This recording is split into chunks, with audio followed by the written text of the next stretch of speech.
Okay, coming to the next lecture video on to basics of English, जहाँ पे हम पढ़ रहे हैं व्हाट इज कम्युनिकेशन। तो अपने लास्ट लेक्चर में अपने देखा था what are the different way you can understand what is communication. It's not only speaking and listening, उसके अलावा भी बहुत कुछ है जो हमने लास्ट लेक्चर में समझा था। If in case anybody of you have missed the lecture, can look upon to the last lecture and check it out.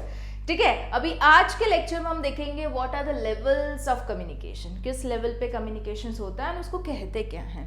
तो पहला जो है उसमें है एक्स्ट्रा स्टाफ, जहाँ पे अगर दो स्पीशीज लाइक एक स्पीशी हो गई ह्यूमन बीइंग इंसान और दूसरी हो गई एनिमल्स जानवर। ओके, तो if you are having a pet dog, घर पे कुत्ता है आपका खुद का पला हुआ कुत्ता, उसके साथ आप बातचीत कर रहे हो तो उसे हम एक्स्ट्रा स्टाफ कम्युनिकेशन कहेंगे। जस्ट टाइटल गिवन, जहाँ पे मीनिंग यही रहता है कि अगर इंसान किसी और स्पीशीज के साथ, मतलब कि मान लीजिए इवन इनकेस फ्लावर्स के साथ बात कर रहा है, किसी को हैबिट होती है कि फूलों के साथ बातें करते हैं, तो इंसान के अलावा किसी और चीज़ से अगर आप बात कर रहे हो that is extra staff. Okay, next is intrapersonal, मतलब कि खुद से ही बात करना।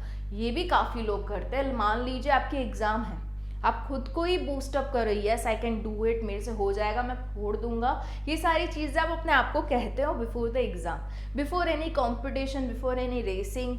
कुछ भी हो रहा है बहुत ही बड़ा आपकी लाइफ में, आप खुद को चेयर अप करते हो, राइट? तभी आप खुद से बातें करते हो। That is intrapersonal, TRA, intrapersonal, खुद से बातें करना। Next interpersonal, the level of communication occurs between human beings, दो इंसान के बीच में। मान लीजिए दो फ्रेंड्स हैं, दो कलीग्स हैं, दो इंसान के बीच में बातें हो रही है, that is interpersonal. The roles of sender receiver change constantly, मतलब कि कम्युनिकेशन जब दो इंसान के बीच में हो रहा है तो पहला जो इंसान बोल रहा है वो सेंडर हो जाएगा, सामने वाला रिसीवर, फिर चेंज हो जाएगा, वो सेंडर हो जाएगा, रिसीवर हो जाएगा, sender receiver, it keeps on changing, right? So that is where the communication happens into interpersonal. Spelling देखना TER. Okay. Then we have organizational communication, मतलब कि takes place between different organizations. मान लीजिए बहुत सारी ऑफिसेज है एक पर्टिकुलर सिटी में, आप रह रहे हो तो गवर्नमेंट ऑफिसेज बहुत सारी होती है, सारी गवर्नमेंट ऑफिस एक दूसरे से बात कर रही है, मतलब बहुत सारे ऑर्गेनाइजेशंस एक दूसरे से बात कर रहे हैं।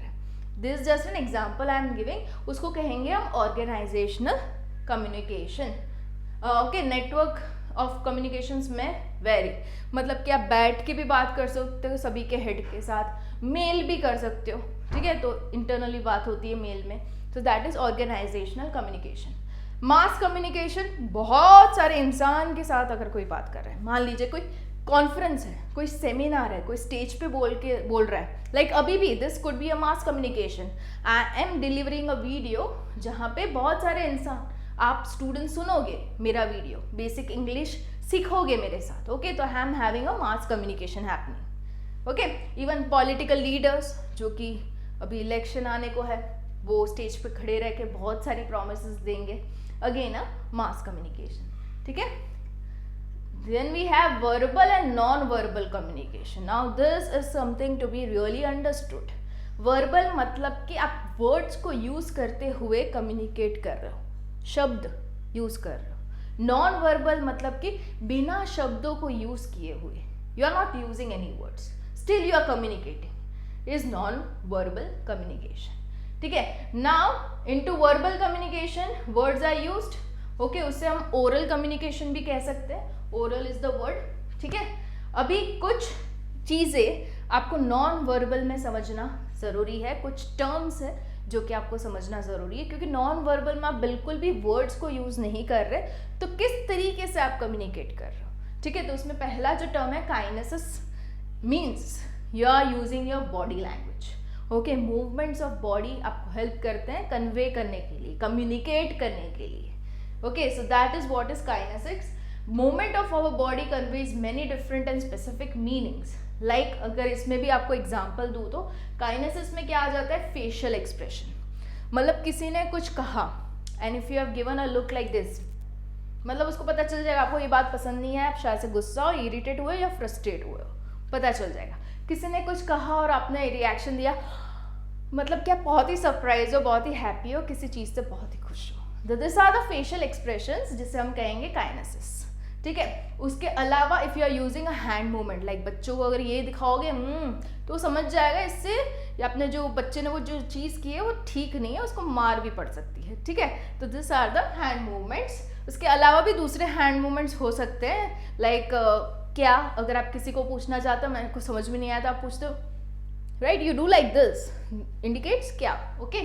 सो this are the hand movement, gestures, body language, ये सारी चीज़ें लाइक ड्यूरिंग एन इंटरव्यू किसी इंसान, अगर कोई इंसान जो कैंडिडेट इंटरव्यू दे रहा है वो नर्वस है तो अपने पैरों को हिलाता है बार बार, right, it gives a sign of nervousness. मतलब उसमें भी आप कम्युनिकेट कर रहे हो कि भाई मैं तो नर्वस हूँ, देख लो, राइट, क्योंकि अब सभी को पता है this the sign of nervousness, फिर भी उससे हो रहा है, मतलब कि वो कम्युनिकेट कर रहा है कि मैं थोड़ा सा नर्वस हूँ।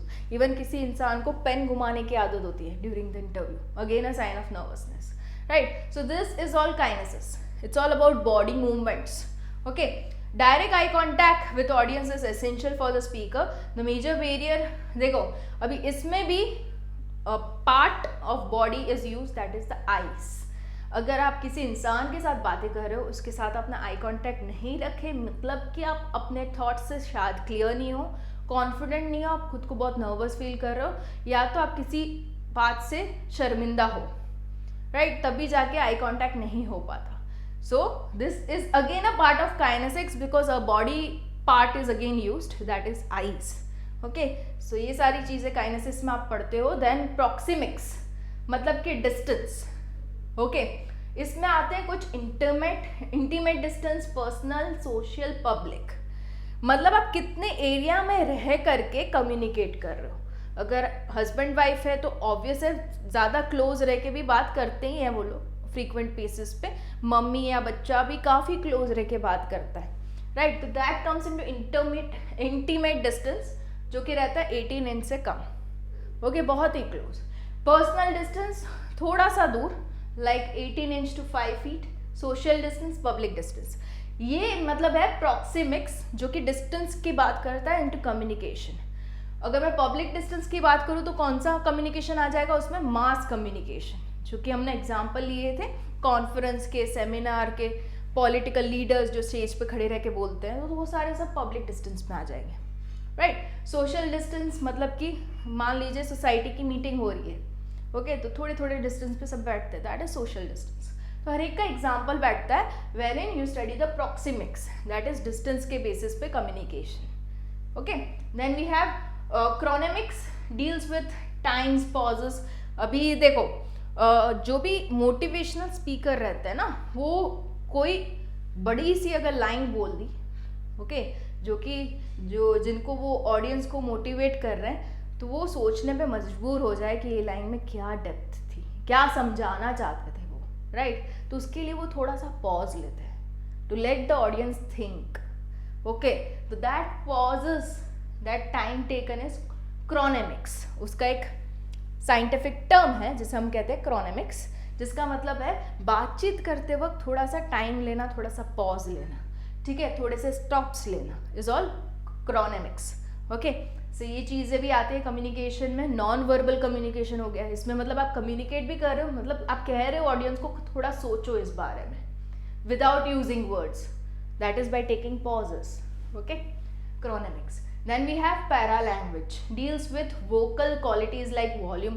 ये भी चीज़ें यूज़ होती है कम्युनिकेशन में। अगर आप किसी बात को एकदम ही स्ट्रेस देना चाहते हो, लाइक अभी जो मैंने बोला स्ट्रेस, मतलब मैंने अपना वॉल्यूम थोड़ा सा हाई किया, टोन को थोड़ा सा हाई किया, ताकि उस वर्ड पे थोड़ा सा वजन दिया जाए, जोर दिया जाए, समझा जाए डेप्थ से ऑडियंस के द्वारा, ठीक है। तो आप अपने वॉल्यूम को अगर यूज़ करते हो, पिच को यूज़ करते हो, टोन को यूज़ करते हो during communication, is all about para language. ये सारे टर्म्स को समझना इसलिए ज़रूरी है ताकि अगर आपकी कॉम्पिटिटिव जो भी एग्ज़ाम हो रही है उसमें अगर MCQ के फॉर्म में आ गया कि आप अगर बोलते वक्त वॉल्यूम, टोन, पिच को चेंज करते तो उसे हम क्या कहते हैं, तो this is the technical term paralanguage, okay. Then we have appearance, okay. अभी कैसे आप दिखते हो उससे भी ओवरऑल कम्युनिकेशन रिफ्लेक्ट होता है। मतलब कि आपने अगर स्टेज पे चढ़े हो, आपने एकदम मस्त ब्लेजर वेजर सूट वूट पहन के, 3 पीस पहन के अगर आप बोल रहे हो, you are absolutely sound very confident, आपको देख करके ऑडियंस को ये लगेगा बंदा बहुत कॉन्फिडेंट है। एंड अगर आप शैबी मतलब कि एकदम लूज टी शर्ट को कोई पुराना सा ट्राउजर पहन के चढ़ गए एंड बोलने लगे, विल ऑडियंस पे अटेंशन? अच्छा खासा नहीं ना। सो अपीयरेंस ऑल्सो मैटर्स कम्युनिकेशन के लिए। Okay, so this is one of the point. So we'll keep this much and we'll go with the barriers of communication in the next session. See you in the next session, guys. Bye.